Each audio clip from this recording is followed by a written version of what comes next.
জীবন বড় বৈচিত্র্যময়। নমস্কার, শুভ সকাল সকলকে। আশা করি সকলে ভালো আছেন, সুস্থ আছেন। ঈশ্বরের কৃপায় আমিও ভালো আছি, সুস্থ আছি। তখন ঘড়িতে বাজে প্রায় ভোর 4টে। আমি উঠে পড়েছিলাম। উঠেই বাড়িতে তাড়াতাড়ি করে বাসি কাজগুলো সেরে নিয়েছিলাম। আর এই সকাল সন্ধ্যা আমার কাছে হচ্ছে ভীষণ দামি। ধরিত্রী মাতা অনুসারে সূর্যোদয় ঠিক সময় মতো উদিত হয়, আবার অস্ত্রও যায়। পরিবর্তন হয় শুধু মানব সংসার। জীবনে এমন একটা দিনের পর্যায়ে এসে পড়েছি যেখানে জীবনে খারাপ ভালো কিছু ঈশ্বরের হাতে উৎসর্গ করেছে। একথা ঠিক।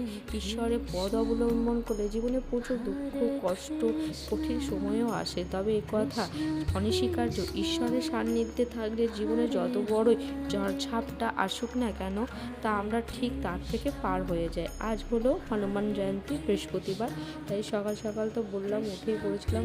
সমস্ত কাজ সেরে প্রায় 6:30টার দিকে আমি রান্না কমপ্লিট করে স্নান করে ঠাকুর ঘরে চলে গিয়েছিলাম। ঠাকুর ঘরে ঢুকেই প্রথম মহাদেবকে গঙ্গা জল দিয়ে স্নান করিয়ে নিলাম, মানে অভিষেক করিয়ে নেওয়ার পর তারপরে তুলসী পাতার মধ্যে চন্দন দিয়ে আমি আমার গোপাল চরণে অর্পণ করলাম।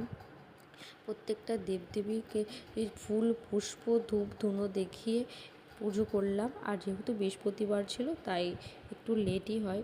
আর সকাল সকাল এইভাবে যদি পুজো করা হয় তাহলে জীবনে অনেক পজিটিভ জিনিস পাওয়া যায়। আর সত্যি ঈশ্বরকে এটাই বলা যেন রোজ এইভাবেই আমার সকালটা শুরু করতে পারি।